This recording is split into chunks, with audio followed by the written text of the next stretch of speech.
How to get the shovel in Sons of the Forest. The shovel is one of the most important tools in Sons of the Forest, but getting it can be a bit of a saga. Before you can even access the cave it's in, you need both the rope gun and the rebreather, and you probably want to get the flashlight as well because the shovel cave is huge and it's very easy to get turned about in it. But first, let's get some diving gear.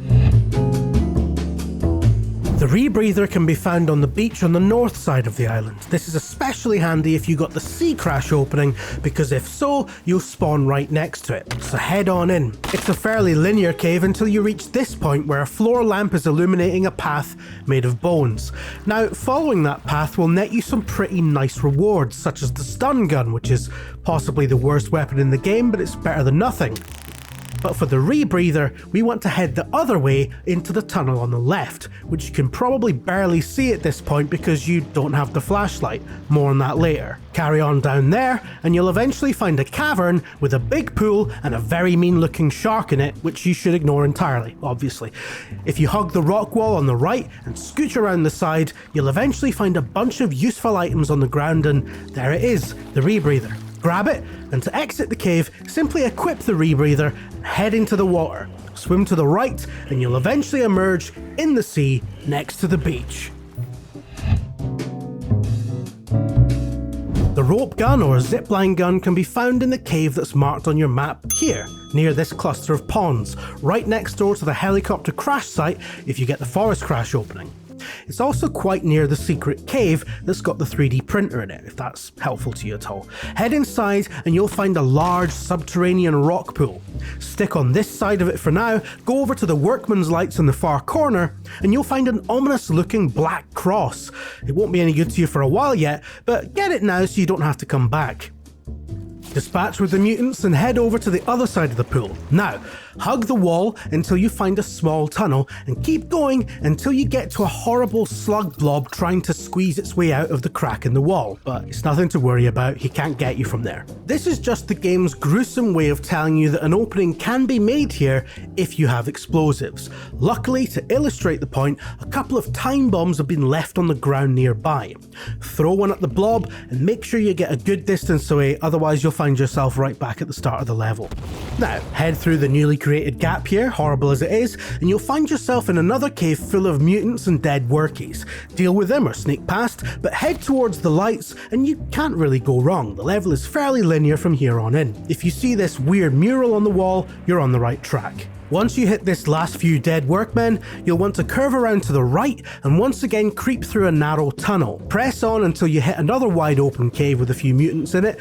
Run by or murder them, it's up to you, and then press ahead keeping left. You'll eventually find yourself in another narrow tunnel full of hanging dead workmen and mutants standing guard. If you carry on to the end of this tunnel, you'll find a dead end and a corpse clutching a news clipping. If you get there, read the news clipping for background exposition, and then head a little bit further back the way you came, but look for another tunnel off to the right. Head up there and you'll get to a small hole that you'll have to crouch through. Then there's a small tunnel to the left containing a few flares and bits, so get those if you want. Then press on past the stalagmites, I had to Google that. Basically from here, just carry on until you find a zip line stretching down into the abyss from a rocky outcrop. Look right behind you on the ground and you'll find the rope gun. Once you have it, you can of course zipline down the zipline, and then it's a pretty linear path to the exit.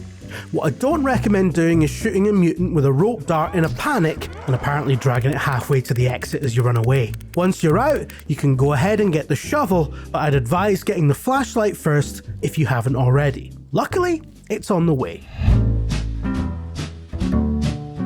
Before we go to the shovel cave, which is here, it's probably wise to check out the purple marker that's closest to it, which is here. At this place, you'll find one of the dead mercenaries hanging from a rocky outcrop. Simply cut him down with your hunting knife and loot his corpse for a geotag and a flashlight, something to actually make use of the massive batteries you've no doubt already collected at this point. The shovel cave, found here by the mouth of a stream at the foot of the mountain, is one of the bigger dungeons in the game, but it's actually quite straightforward and linear, as long as you can actually see where you're going. Head into the cave and fire down the zipline. Once you land, you're going to want to turn around and dive into the pool on your right, but before you do that, you should loot the nearby corpse on the left. He's got some meds and some other useful items, and you'll need them because this cave is absolutely crawling with baddies. Grab the stuff and dive into the pool. And basically just keep going down the obvious path, down this plug hole, turn around at the bottom. A nice swim and you'll eventually surface, encounter some mutants, and then do a big gravel slide into the depths of the cave. You'll land in a rock pool. Find the nearest worker's lamp and head on over to it. There's some good loot there as well. Keep going and you'll eventually come to a large cave with 2 dead workies in the middle of it. Keep these guys in mind because you'll need to head back here at the end of the excursion. Press on and note that you'll need to curve round to the right to get out of this chamber and onto the next one, where you'll encounter loads of baddies and mercenary corpses. You can sneak past, or if you're feeling brave, you can dispatch all the mutants and grab the good loot that's lying around. Press further into the caves and you should see some dead guys dangling from the ceiling. This is a sign that you're on the right track, probably also a sign that you're going to need a lot of therapy in the future, but still. After this, the path goes uphill, into another diving section, and out again into a small cave guarded by some horrible abominations, of course. So dispatch them in the most humane way possible. Head toward the enormous Sci-Fi Channel original movie underground bunker set, and collect your beautiful prize, the shovel. Now you've got the shovel, but you'll quickly notice that unlike most of the other caves in the game, there isn't an exit at the end. So how do you get out? Well, basically you have to go back the way you came. Retrace your steps until you encounter a scripted rockfall. Here you should see our old friend the slug blob on your left. You know what to do. Explode him by any means available. Means are provided if you didn't bring your own. Simply head on past his remains and up to the exit.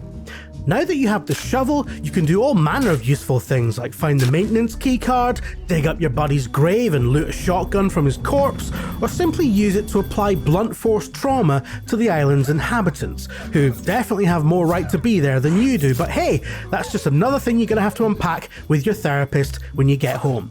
For more game clips and tips, subscribe to Game Clips and Tips. We do exactly what it says in the title.